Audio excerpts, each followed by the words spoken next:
தாஹா நபியின் 23ஆம் தலைமுறை வழியில் வந்தவராம்.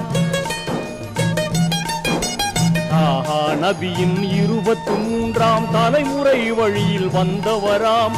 ஏகன் ரஹ்மான் ஆசிகள் பெற்று இதமாய் வாழ்ந்து சிறந்தவராம். உன்னத செய்யது ஹசன் குத்தூசின் உத்தமி செய்யது பாத்திமாவின் அன்பின் மகனாய் பிறந்தார்கள். அழகிய தீனின் சுடராக அவர் ஷாஹே மிரானாம். புனித நாகூர் மிரானாம். அவர் ஷாஹே மிரானாம். புனித நாகூர் மிரானாம். கருணை கடலாம் காதர் வலியின் காரண சரிதம் கேளுங்கள்.